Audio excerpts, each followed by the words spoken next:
5 seconds.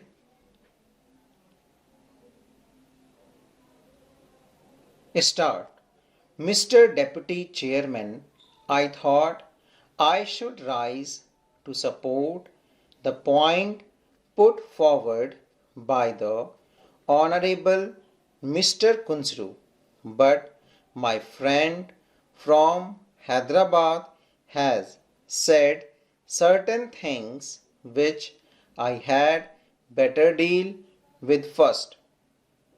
He has attacked more or less the whole system of election in India. He has talked of indirect election and so on. I am afraid he has gone far beyond the scope of the bill, and I do not think that needs an answer at all.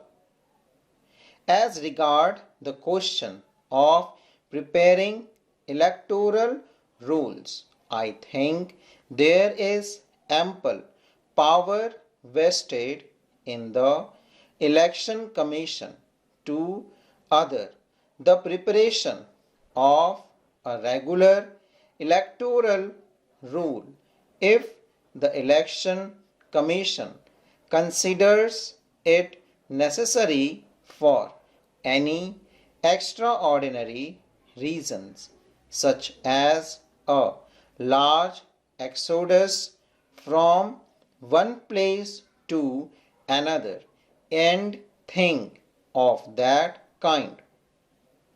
Otherwise, as the honorable member himself said, it is such a vast country and such huge numbers are involved that I think it would be really an unnecessary burden on the resources of the state to launch upon the preparation of electoral rolls every year.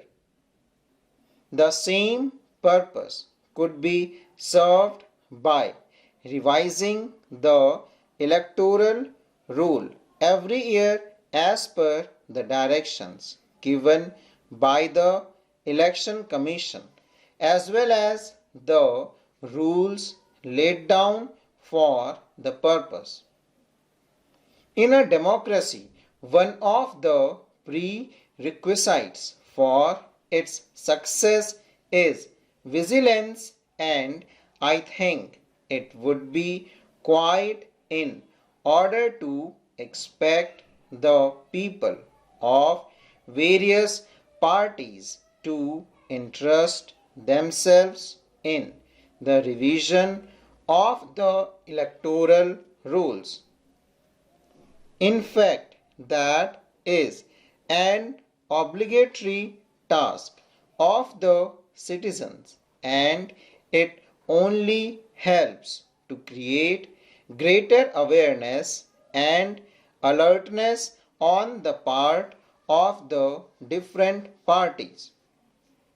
There was another point made by my honorable friend to which I should like to refer. He referred to false personation.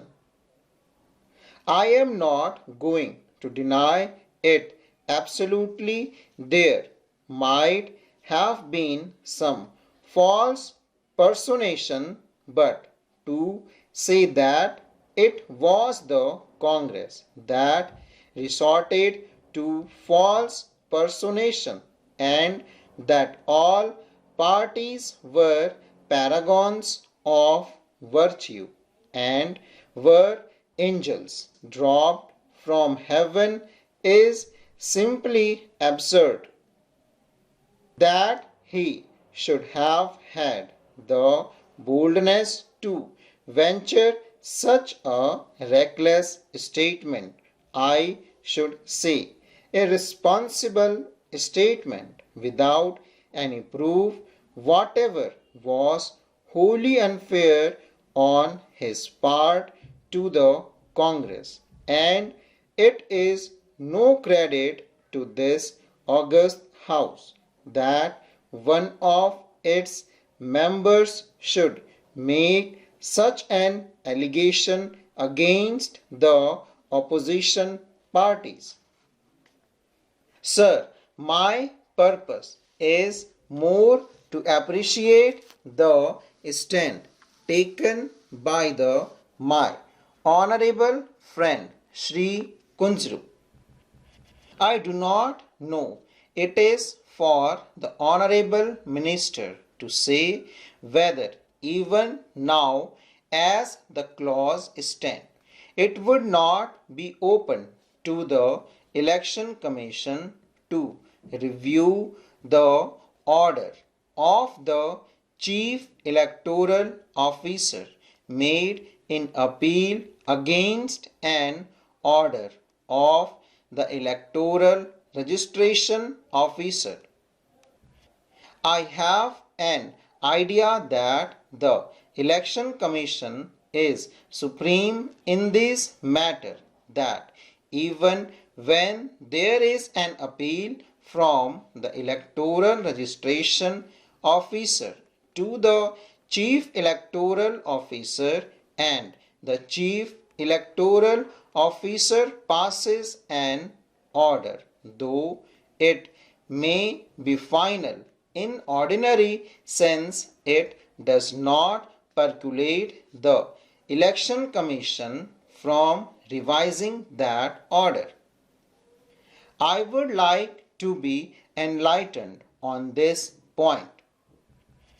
If the Honorable Minister in charge of the bill say that the order in appeal of the Chief Electoral Officer over an order of the Electoral Registration Officer is final and it is not open to the Election Commission to set it right, then I beg humbly to differ from such a stand, and I think that a lacuna which should be made up.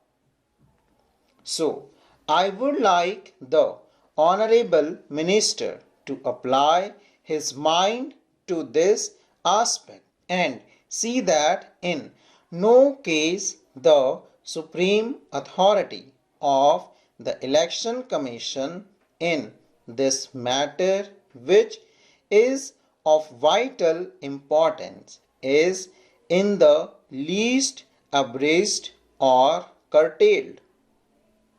I think a slight amendment to clause 23 would set right the whole matter. There is only one other remark which I wish to make before I conclude, and that is with regard to clause 25 on page 8. It enjoins on every local authority an obligation to make available to the Electoral Registration Officer such staff as may be necessary for the performance of an duties in connection with the preparation and revision of electoral rolls. Well, with the knowledge that we have of these, local authority may fail to make available to the Electoral Registration Officer the staff that he wants. Now, what is the remedy if the local authority does not meet that obligation, if it does not choose to make available the requisite staff that has not been provided for in the bill? It is open to the Honorable Minister to devise some means to meet such a contingency. But I think a clause like this would be very helpful. That will be some kind of an inducement to the local authority to provide the staff. That is all that I have got to say, and I will no longer tire the house. Full stop.